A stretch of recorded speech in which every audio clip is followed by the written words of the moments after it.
malam sebelumnya jam 20.03 itu kader-kader PDI Perjuangan didatangi yang mengaku dari Pas Pampres 2 orang. Mereka diminta menurunkan bendera PDI Perjuangan. Sekjen PDIP Hasto Kristianto kecewa dengan tindakan aparat yang melarang bendera PDI Perjuangan dikibarkan saat Presiden Joko Widodo melakukan kunjungan kerja ke Gunung Kidul, daerah istimewa Yogyakarta pada Selasa 30 Januari. Menurut Hasto, langkah tersebut termasuk dalam penyalahgunaan kekuasaan hingga menekan peserta pemilu yang dijamin oleh Undang-Undang Pemilu. Ia juga mengatakan sejak Jokowi menjabat sebagai wali kota, gubernur, hingga menjadi presiden selama 2 periode, PDIP selalu ada dan mendampinginya tanpa masalah. Hingga saat ini, Hasto pun merasa heran ketika Jokowi melakukan kunjungan kerja ke Gunung Kidul, seolah menolak kehadiran PDIP dengan mengerahkan aparat negara untuk melarang pemasangan bendera partai, bahkan hingga mengerahkan kendaraan militer. Kemudian dilansir dari Kompas TV pada Kamis 1 Februari dalam jumpa persnya di kantor DPP PDIP ia menyebut peristiwa di Gunung Kidul menambah panjang permasalahan penyalahgunaan kekuasaan yang terjadi akhir-akhir ini. Peristiwa yang dimaksud menurut Hasto diantaranya adalah peristiwa bentrokan yang terjadi di Sleman pada hari Minggu 24 Desember.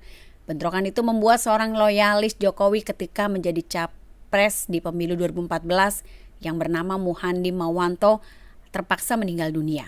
Kemudian ada juga Mugandi yang juga meninggal dunia karena dikeroyok oleh orang-orang yang dulu didukungnya dan pihak istana tidak sama sekali memberikan ungkapan duka cita. Perjuangan bendera yang sudah kami kibarkan pantang untuk diturunkan. Dan seandainya diturunkan dengan diam-diam, kami akan mencari orangnya dan kami akan menumpahkan darah di situ. Kami tanyakan, sedemikian takutkah Presiden dengan bendera PDI Perjuangan? Sedangkan beliau menjadi presiden itu karena PDI Perjuangan berkibar di seluruh Indonesia. Nah begitu, ini perintah dari tim pengamanan presiden dan protapnya seperti itu. Mohon Ibu untuk memahami.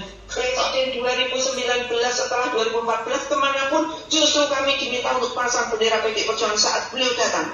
Apa bedanya dengan sekarang? Kenapa bendera PSI bahkan sampai dengan jam 2:30 pagi ada dropping bendera PSI 3 truk, kok mereka tidak dilarang? Saya tanya begitu.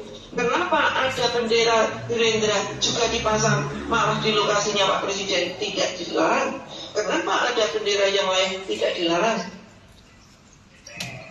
Baik, demikian teman-teman semuanya, ini sudah beredar luas di sosial media yang menunjukkan bahwa pemilu 2024 ini bukan persoalan Ganjar Mahfud, bukan persoalan PDI Perjuangan, tetapi merupakan persoalan kedaulatan rakyat, merupakan persoalan bagaimana rakyatlah yang menentukan pemimpin nasional ke depan, termasuk partai politik, bukan orang per orang, apalagi menggunakan kekuasaan, mengerahkan segala potensi kekuasaan.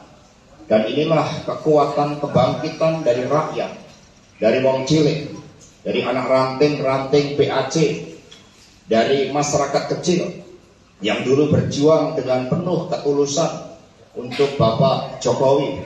Kami dampingi dari posisi sebagai wali kota, gubernur, presiden, dan seluruh anak ranting-ranting kami. Ini berjuang dengan ketulusan tanpa mengharapkan sesuatu kecuali Indonesia lebih baik. Karena itulah apa yang terjadi di Gunung Kidul ketika menjelang kehadiran Bapak Presiden Jokowi yang sangat kami hormati, tapi kemudian dilakukan pengerahan dari aparatur negara, bahkan menggunakan mobil-mobil yang menunjukkan negara sepertinya dalam keadaan genting, rakyat sepertinya menjadi ancaman, dikerahkan kendaraan-kendaraan militer untuk menakut-nakutin rakyat. Bahkan bendera PDI Perjuangan, kami ini peserta pemilu resmi, dijamin oleh undang-undang. Tetapi mengapa untuk bendera PDI Perjuangan dilarang untuk dikibarkan?